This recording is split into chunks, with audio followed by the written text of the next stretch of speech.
Hello, everyone, and welcome back to another episode of the 8-Bit Adventures podcast, here to bring you the latest and greatest gaming news of the past week.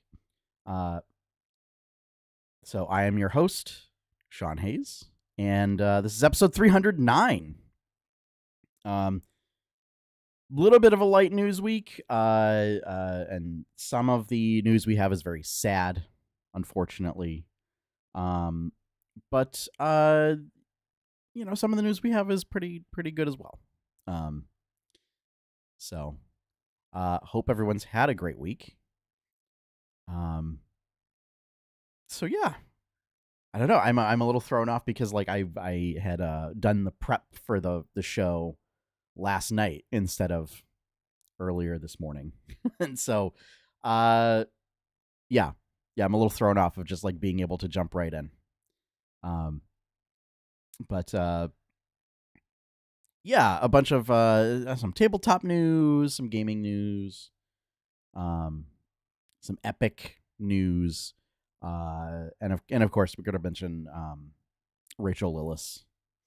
So, and a bunch of a lot of the better news that came out is from gamesindustry.biz, which like I've like when I set up reset up my feed list for figuring out news topics for the podcast.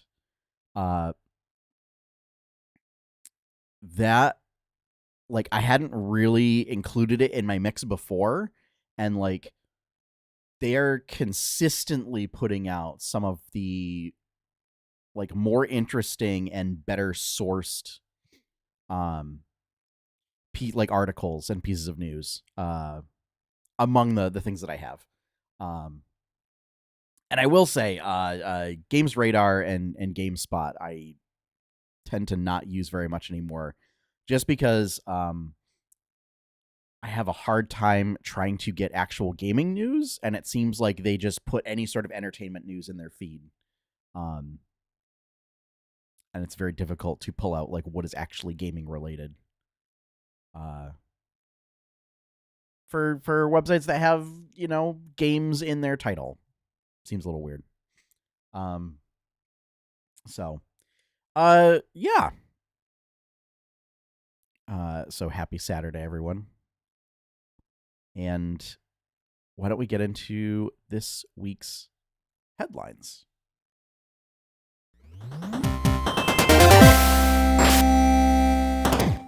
So first up, Innersloth, makers of Among Us, announced a collaboration with Critical Role. So this will include a bunch of Critical Role themed character skins, some like Critical Role themed hats, which is kind of just second part of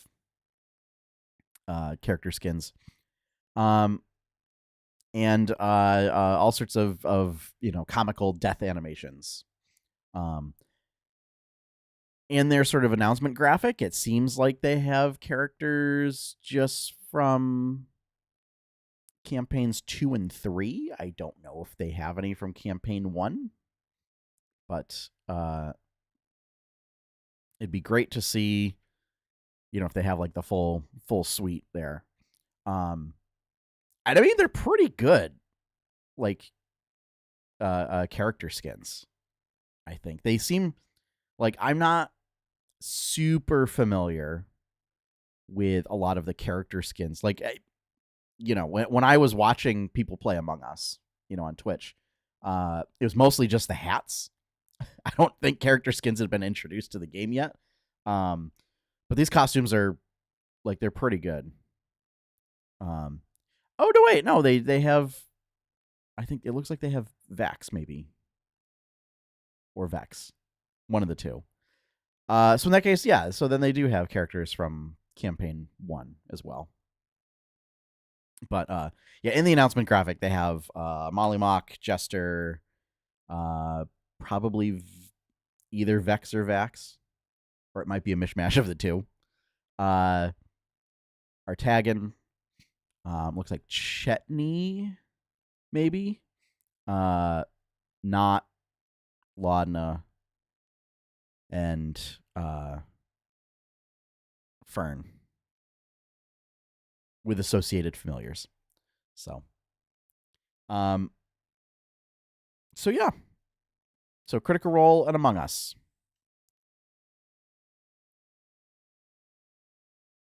Next up, gamesindustry.biz, speaking of them, reports that the absolutely stellar RPG Baldur's Gate 3 has won a Hugo Award. This one being the second ever winner of the Best Games or Interactive Work Award. And I think Hades won the first one, which was a couple years ago. Nominees for this award included Alan Wake 2, Star Wars Jedi Survivor, and The Legend of Zelda Tears of the Kingdom. So Hugo Awards are given out for like science fiction, fantasy, media. They're not necessarily, Academy Award level of prestige, but they're still pretty prestigious. Yeah,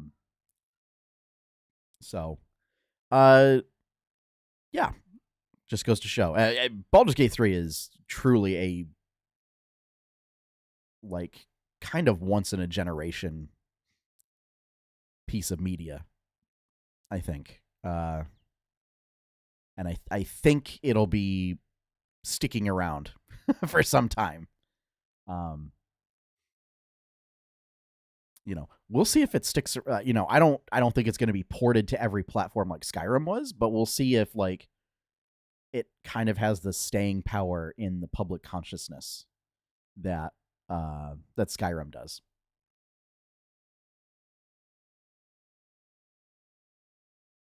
So next up, the Epic Games Store is coming to mobile. So it is, or it has launched on mobile. It's available worldwide on Android devices and on iOS devices in the EU, in the European Union. This is likely due to Epic and Apple's ongoing feud in the United States. But basically, the EU forced Apple to allow Epic to put the Epic Games Store on their devices. So yeah, this is basically this is what the crux of that lawsuit was. Is to allow Epic to put their store on the device so that they can bypass having to pay Apple the 30% fees. For their games. So yeah, we'll see if now that it's launched, if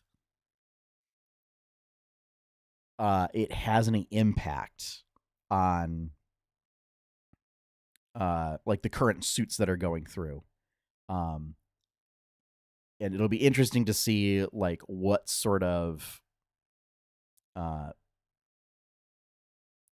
revenue reports that Apple pulls to try and make it look like this is an absolutely terrible thing, to justify not doing it in the US. But Android users, Google don't care. So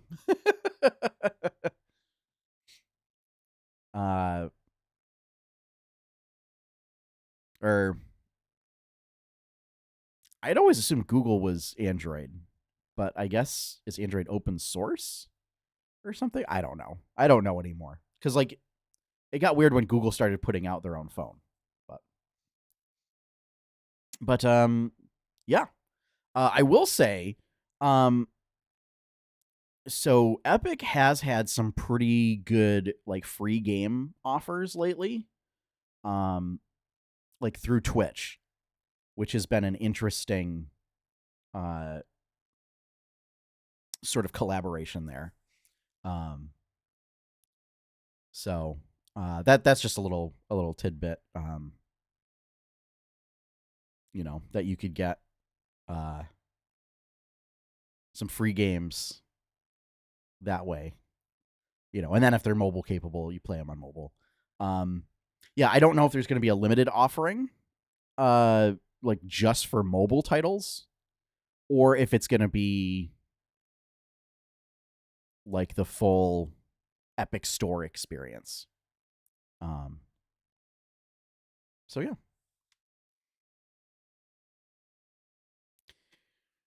All right, next up, another gamesindustry.biz reports, unfortunately, the voice actress for Misty, Jessie, Jigglypuff, Goldeen from the Pokemon series, Rachel Lillis, has passed away at 46 years old. And Lillis was involved in like a bunch of I think it was 4Kids TV was the sort of localization studio for a lot of anime. I think she was involved in a lot of projects with that. Not just Pokemon, but so yeah, very sad. So wish her family the best. I know there is a fundraiser that's happening. I don't know if it's to like pay off treatments that she was undergoing, or if it's to like raise funds for research. But I've seen it get shown around social media of sort of auctioning off and selling off sort of merchandise that she was holding on to kind of for this purpose. So yeah, she was diagnosed with breast cancer back in May, I want to say. And unfortunately it was advanced. So very sad. Truly, taken away too soon. And our to move on, our last bit of news, IGN reports that Boss Team Games is working on 2 new 16-bit platformer titles. One for Halloween and one for Ash versus Evil Dead. This will be in the Retro Realms series. I believe on the podcast last week I had mentioned that there were 2 Halloween games coming, or 2 sort of Halloween themed games coming, and there was speculation of like whether it's going to be another asymmetrical multiplayer type game. If you had told me that these were going to be 16-bit platformers, that would not have been anywhere in the conversation. So I think it's great. And I'll be interested to see what comes out of this Retro Realms series. I mean, it sounds like that they want to do more like collaborations like this. And doing more sort of like classic horror as the chassis for games in this series. So yeah, I'm like, Ash vs. Evil Dead is kind of straightforward to do as a platformer. I'm a bit more interested to see how they do Halloween. So yeah, that was a pleasant surprise. I mean, I don't necessarily have a problem with asymmetrical multiplayer games. It's just like there's been a big surge of them lately, and especially in the horror genre. So for somebody to come out and say like, now we're gonna do 16-bit platformers is more just like a really big surprise. So yeah. And unfortunately, that kind of wraps up the news for this week. So yeah, very, very short episode today. So,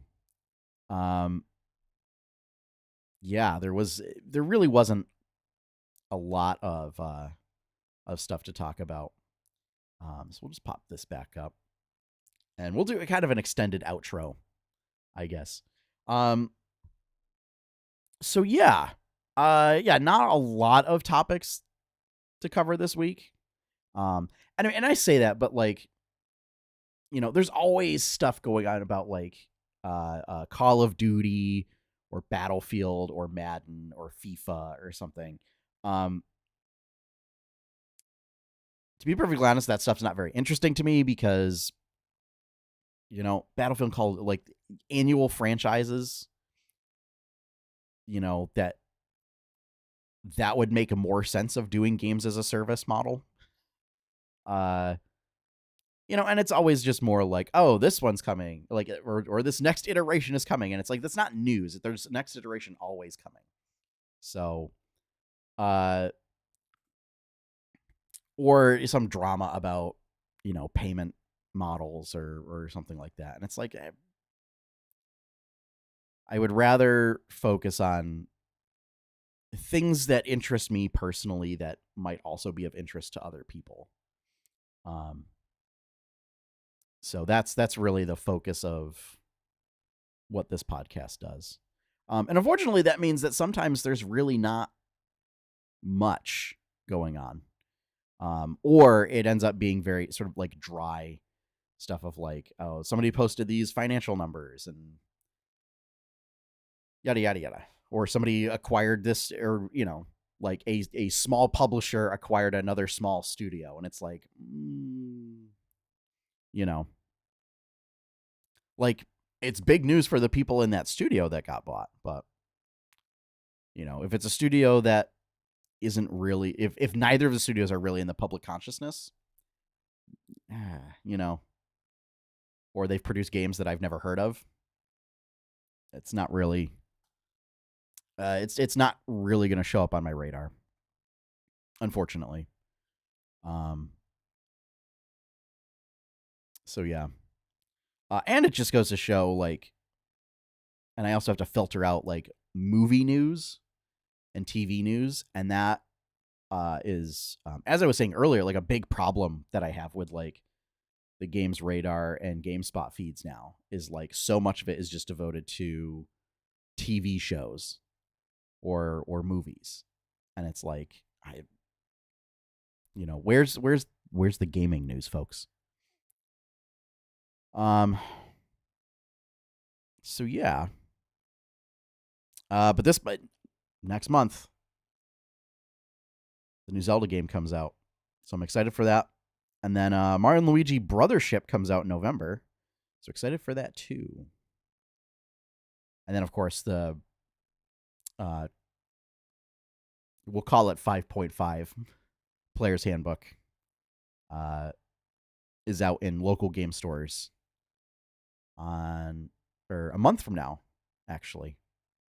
So that'll be a big thing. I think it's a month from now. I have my dates a little mixed up because I'm also starting. I'm running an after-school D&D program. Like that same week. So that'll be a chaotic week, folks. So yeah, I don't know. We're just killing time, chatting about stuff. But I think we've killed enough time. So, if you'd enjoyed this podcast, despite its short length, and you would like to see more content, head on over to my website, 8-bitadventures.com. I have webcomics over there, self-published webcomics. I've got previous episodes of the podcast, other podcasts that I've done. If you want to help support that, the best way to do that is to become a patron over at patreon.com/8bitadventures. I want to give a big shout out and thank you to all of my patrons. Thank you for your continued support.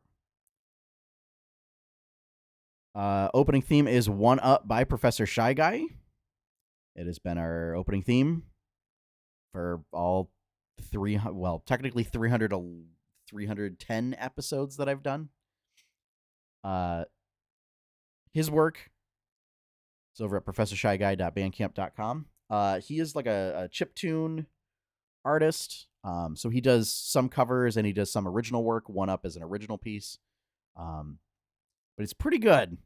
And he does like the con circuit. So like if you go to any of like the big, major conventions, there's a chance you can catch him live. So go show him some support. And that wraps things up for this week. So, as always, have fun, everyone. Happy gaming, and enjoy your pie cake.